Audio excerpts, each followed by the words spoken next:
का शीर्षक है बीजेपी 181, भाजपा 181। 2017 में जब निगम के चुनाव हुए तो भाजपा के शीर्ष नेतृत्व को ये बात पता थी कि भाजपा के पार्षद जनता में बहुत बदनाम हैं, उनके खिलाफ जनता में बहुत रोष है, उनके भ्रष्टाचार को लेके और निगम के काम को लेके लोग भाजपा के पार्षदों का चेहरा भी नहीं देखना चाहते। और भाजपा ने कहा कि हम सभी पुराने पार्षदों को बदल के नए पार्षद लेके आएंगे, नए चेहरे नई उड़ान, ये नाम से पूरी कैंपेन चली। और दिल्ली वालों ने बड़ी उम्मीदों से बीजेपी के शीर्ष नेतृत्व का फोटो लगा के जो चुनाव लड़ा गया, उसमें भाजपा को 181 पार्षद चुन के दिए। और पिछले 15 सालों से भाजपा की सरकार तीनों नगर निगमों के अंदर काबिज है। मगर नए पार्षदों की इस एमसीडी ने भ्रष्टाचार के पुराने रिकॉर्ड भी सारे के सारे तोड़ दिए। उसका हम सिलसिलेवार वर्णन जो है आपके सामने करेंगे और 181 पार्षदों को नमन करते हुए हमारी ये जो प्रेस कॉन्फ्रेंसेस की सीरीज रहेगी, जिसमें हर प्रेस कॉन्फ्रेंस में हम इनके एक भ्रष्टाचार के एक स्कीम के बारे में आपको बताएंगे।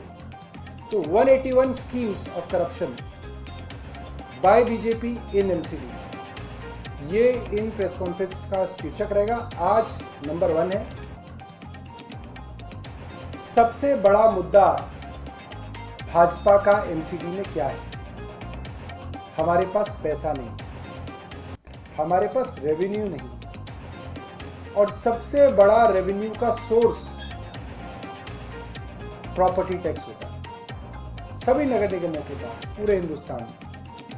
और ये बात काफी आश्चर्य करने वाली है कि हिंदुस्तान की राजधानी दिल्ली, जहां पे इतनी बड़ी प्रॉपर्टी की मार्केट है, काफ़ी महंगी प्रॉपर्टी है, और हिंदुस्तान के अंदर लगभग सबसे ज़्यादा प्रॉपर्टी टैक्स वसूला जाता है, उसके बावजूद भी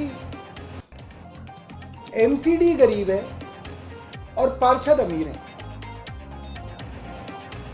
एमसीडी विभाग का बुरा हाल और पार्षद मालामाल, नेता मालामाल, ये कैसे हो सकता है? इसका आसान से आसान तरीका आप समझिए। कहीं पे भी टैक्स को वसूलने के बारे में जब पढ़ाया जाता है तो ये पढ़ाया जाता है जितना टैक्स आप कम रखेंगे उतनी उसकी कंप्लायंस ज़्यादा होगी, उतने ज़्यादा लोग टैक्स देंगे और उतना ज़्यादा आपका कलेक्शन आएगा, उतना ज़्यादा आपका जो सरकार की जो तिजोरी है उतनी ज़्यादा उसमें पैसा आएगा। मगर एमसीडी में इसका बिल्कुल उलट होता है, ये टैक्स बढ़ाते जा रहे हैं, कंप्लायंस कम होती है, और जितनी कंप्लायंस कम होती है उसमें उतना ही भ्रष्टाचार होता है। क्योंकि आप जब आपसे 1 करोड़ रुपए टैक्स की जगह अगर आपसे 5 करोड़ रुपए मांगेंगे तो आप क्या करेंगे? आप टैक्स नहीं देंगे। और जब आप 5 करोड़ टैक्स नहीं देंगे तो कहेंगे यार एक काम कर, 1 करोड़ तो हमें दे दे, टैक्स मत दे मगर हमें तो दे। तो जेब से पैसा जा रहा है, नागरिक की जेब से पैसा जा रहा है, मगर एमसीडी के अंदर वो पैसा नहीं आ रहा, वो किसकी जेब में जा रहा है? ये बात भाजपा का नेतृत्व बताए। हम जानना चाहते हैं, जनता की जेब से पैसा जा रहा है मगर एमसीडी की जेब में नहीं आ रहा है, किसकी जेब में जा रहा है? नेताओं की जेब में जा रहा है, अफसरों की जेब में जा रहा है, या मिली भगत में जा रहा है? तो आज आपके सामने एमसीडी की ही ऑडिट रिपोर्ट 2017-18 के अंदर से हम आपको पढ़ के बता रहे हैं कि एमसीडी में भ्रष्टाचार किस लेवल पे है।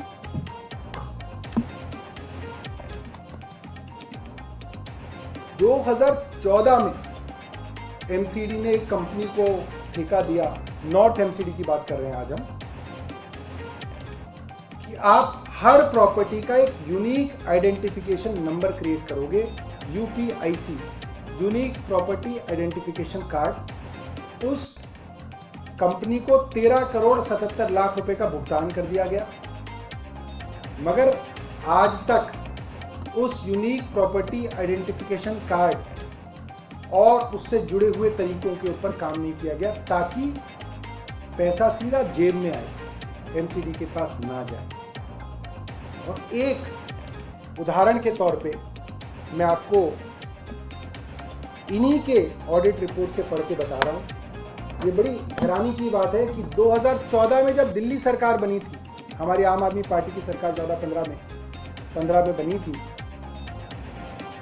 दूसरी बार, तब दिल्ली सरकार के पास 30,000 करोड़ रुपए की आमदनी थी और 4 साल बाद हमारी आमदनी डबल हो गई, बिना टैक्स बढ़ाए हम 60,000 करोड़ रुपए कमा रहे थे। और एमसीडी का हाल इन्हीं के ऑडिट रिपोर्ट में लिखा है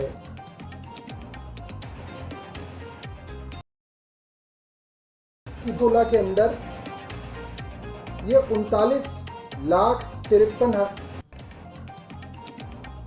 3,95,319 लोगों से टैक्स ले रहे थे।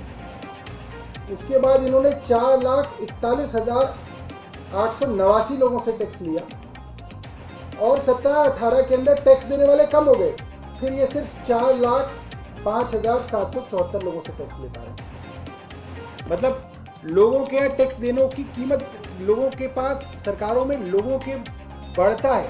आपके टैक्स पेयर्स आज इतने हैं, कल इतने होते हैं, फिर इतने होते हैं। इसमें एमसीडी में एक साल बढ़े और अगले साल कम हो गए। दूसरा, प्रॉपर्टी टैक्स कलेक्शन 2015-16 में 366 करोड़ रुपए इकट्ठा हुआ, 2016-17 में 614 करोड़ रुपए इकट्ठा हुआ और 17-18 के अंदर 614 करोड़ से घट के फिर से 553 करोड़ हो गए। मतलब इनका टैक्स कलेक्शन घट गया। कहीं पे ऐसा नहीं होता सरकारों के अंदर कि टैक्स कलेक्शन घटे, इनका टैक्स कलेक्शन घट रहा है। और एक उदाहरण आपके सामने आज रखेंगे, उसके बाद बाकी उदाहरण भी देंगे। ये इनकी ऑडिट रिपोर्ट के अंदर ये उदाहरण दिया हुआ है, तो मुझे लगता है कि इसके ऊपर तो कोई शंका जो है वो नहीं होनी चाहिए। सिविल लाइंस के अंदर मैगजीन रोड के ऊपर एक प्रॉपर्टी सिचुएटेड है, बहुत बड़ी प्रॉपर्टी है, पारसनाथ डेवलपर्स के नाम से। ये प्रॉपर्टी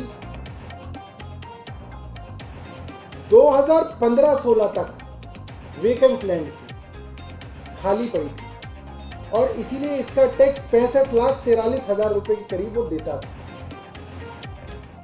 उसके बाद इस प्रॉपर्टी के अंदर डेवलपमेंट हुई और इसके अंदर करीब 23 टावर बनाए गए और एक एक टावर 10-10 फ्लोर का है। तो आप समझ सकते हैं कि कितना प्रॉपर्टी टैक्स यहां से एमसीडी को आना था। और ऐसा नहीं है कि एमसीडी को पता नहीं था, क्योंकि एमसीडी के रिकॉर्ड में वो पहले से ही वेकेंट लैंड का टैक्स दे रहा था। तो वेकेंट का टैक्स बंद हो गया और फिर इन्होंने उनको नोटिस भी दिया, पूरी असेसमेंट करी, वहां गए, वहां इंस्पेक्शन की, असेसमेंट की और नोटिस दिया 7,72,00,000 रुपए का। और फिर वहां गए, उनसे बातचीत की और इस रिपोर्ट के हवाले से मैं बता रहा हूं, जब तक ये रिपोर्ट लिखी गई नोटिस तो दिया गया, मगर उसके कई महीनों बाद तक भी नोटिस के बाद टैक्स वसूला नहीं है। ये ही एमसीडी की 181 बीजेपी 181 की भ्रष्टाचार की स्कीम नंबर 1 है। प्रॉपर्टी टैक्स का नोटिस दो, इंस्पेक्शन करो, डराओ धमकाओ और प्रॉपर्टी टैक्स मत जमा कराओ। जाहिर सी बात है, ये आदेश गुप्ता के रिश्तेदार तो नहीं या मनोज तिवारी के रिश्तेदार नहीं। नोटिस गया, टैक्स नहीं आया तो किसी की जेब में पैसा गया। ये किसकी जेब है? ये मनोज तिवारी और आदेश गुप्ता बताएं। अफसरों की जेब है तो आप बताएं, इनके नेताओं की जेब है तो बताएं। मैं चाहता हूं कि भाजपा के नेता मेरे ऊपर मुकदमा करें कि मैं झूठ बोल रहा हूं और हम अदालत में भी इनका जवाब देंगे। खुली चुनौती है इन लोगों को और जवाब दें।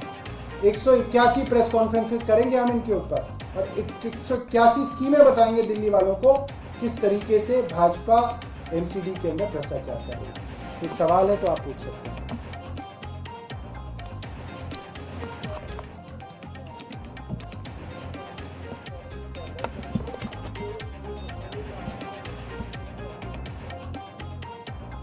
मनोज तिवारी जी को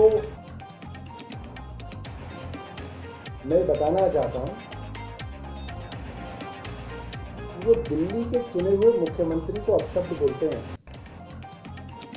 और मुख्यमंत्री उनको कहते हैं कि आप सेवा कीजिए, और हम दिल्ली के लोगों को सच्चाई बता रहे हैं और वो कह रहे हैं मैं मुकदमा करूंगा, सबूत मांग रहे हैं।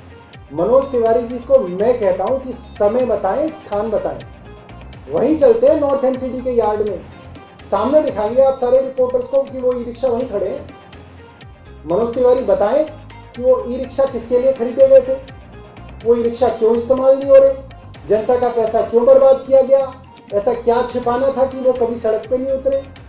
उन्होंने एमसीडी को बेवकूफ बनाया, एमसीडी ने उनको बेवकूफ बनाया। बताएं किस दिन चलना है, आइए, मैं तो रिपोर्टर्स का स्वागत कर रहा हूं, आप बताइएगा किस दिन चलना है। मनोज तिवारी जी से पूछ लीजिए, वहीं मिलेंगे, वहीं दिखाएंगे सबके सामने, वो खड़े हैं वो ई रिक्शा वहीं पे। अब वो रातों रात वहां से गायब कर दे तो बात अलग है। आए, अब वो देखिए 3 गुने हैं, 2.5 गुने हैं, 2 गुने हैं, वो मनोज तिवारी बताए ना, और वो बताएं क्यों नहीं समझा रहे कि वो यार्ड में क्यों खड़े हैं। 200 ई रिक्शा कूड़ा उठाने का काम ना करके यार्ड में क्यों खड़े हैं, ये मनोज तिवारी बताएं। और अगर मैं झूठ बोल रहा हूं तो आ जाए वहां पे यार्ड में, आमने सामने बैठेंगे, क्यों घबरा क्यों रहे हैं, या बोले कि हम झूठ बोल रहे हैं। धन्यवाद।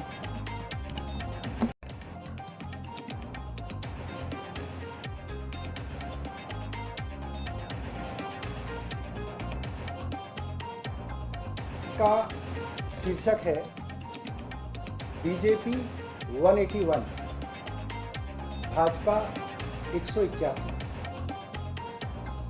2017 में जब निगम के चुनाव हुए तो भाजपा के शीर्ष नेतृत्व को ये बात पता थी कि भाजपा के पार्षद जनता में बहुत बदनाम हैं, उनके खिलाफ जनता में बहुत रोष है, उनके भ्रष्टाचार को लेके और निगम के काम को लेके लोग भाजपा के पार्षदों का चेहरा भी नहीं देखना चाहते। और भाजपा ने कहा कि हम सभी पुराने पार्षदों को बदल के नए पार्षद लेके आएंगे, नए चेहरे नई उड़ान, ये नाम से पूरी कैंपेन चली। और दिल्ली वालों ने बड़ी उम्मीदों से बीजेपी के शीर्ष नेतृत्व का फोटो लगा के जो चुनाव लड़ा गया, उसमें भाजपा को 181 पार्षद चुन के दिए। और पिछले 15 सालों से भाजपा की सरकार तीनों नगर निगमों के अंदर काबिज है, मगर नए पार्षदों की इस एमसीडी ने भ्रष्टाचार के पुराने रिकॉर्ड भी सारे के सारे तोड़ दिए। उसका हम सिलसिलेवार वर्णन जो है आपके सामने करेंगे, और 181 पार्षदों को नमन करते हुए हमारी ये जो प्रेस कॉन्फ्रेंसेस की सीरीज रहेगी, जिसमें हर प्रेस कॉन्फ्रेंस में हम इनके एक भ्रष्टाचार के एक स्कीम के बारे में आपको बताएंगे। तो 181 schemes of corruption by BJP in MCD, ये इन प्रेस कॉन्फ्रेंस का शीर्षक रहेगा। आज नंबर 1 है, सबसे बड़ा मुद्दा भाजपा का एमसीडी में क्या है। हमारे पास पैसा नहीं, हमारे पास रेवेन्यू नहीं, और सबसे बड़ा रेवेन्यू का सोर्स प्रॉपर्टी टैक्स होता है सभी नगर निगमों के पास पूरे हिंदुस्तान में। और ये बात काफी आश्चर्य करने वाली है कि हिंदुस्तान की राजधानी दिल्ली, जहां पे इतनी बड़ी प्रॉपर्टी की मार्केट है, काफी महंगी प्रॉपर्टी है, और हिंदुस्तान के अंदर लगभग सबसे ज्यादा प्रॉपर्टी टैक्स वसूला जाता है, उसके बावजूद भी एमसीडी गरीब है और पार्षद अमीर हैं। एमसीडी विभाग का बुरा हाल और पार्षद मालामाल, नेता मालामाल, ये कैसे हो सकता है? इसका आसान से आसान तरीका आप समझिए। कहीं पे भी टैक्स को वसूलने के बारे में जब पढ़ाया जाता है तो ये पढ़ाया जाता है जितना टैक्स आप कम रखेंगे उतनी उसकी कंप्लायंस ज़्यादा होगी, उतने ज़्यादा लोग टैक्स देंगे और उतना ज़्यादा आपका कलेक्शन आएगा, उतना ज़्यादा आपका जो सरकार की जो तिजोरी है उतनी ज़्यादा उसमें पैसा आएगा। मगर एमसीडी में इसका बिल्कुल उलट होता है, ये टैक्स बढ़ाते जा रहे हैं, कंप्लायंस कम होती है, और जितनी कंप्लायंस कम होती है उसमें उतना ही भ्रष्टाचार होता है। क्योंकि आप जब आपसे 1 करोड़ रुपए टैक्स की जगह अगर आपसे 5 करोड़ रुपए मांगेंगे तो आप क्या करेंगे? आप टैक्स नहीं देंगे। और जब आप 5 करोड़ टैक्स नहीं देंगे तो कहेंगे यार एक काम कर, 1 करोड़ तो हमें दे दे, टैक्स मत दे मगर हमें तो दे। तो जेब से पैसा जा रहा है, नागरिक की जेब से पैसा जा रहा है, मगर एमसीडी के अंदर वो पैसा नहीं आ रहा, वो किसकी जेब में जा रहा है? ये बात भाजपा का नेतृत्व बताए, हम जानना चाहते हैं। जनता की जेब से पैसा जा रहा है मगर एमसीडी की जेब में नहीं आ रहा है, किसकी जेब में जा रहा है? नेताओं की जेब में जा रहा है, अफसरों की जेब में जा रहा है, या मिली भगत में जा रहा है? तो आज आपके सामने एमसीडी की ही ऑडिट रिपोर्ट 2017-18 के अंदर से हम आपको पढ़ के बता रहे हैं कि एमसीडी में भ्रष्टाचार किस लेवल पे है।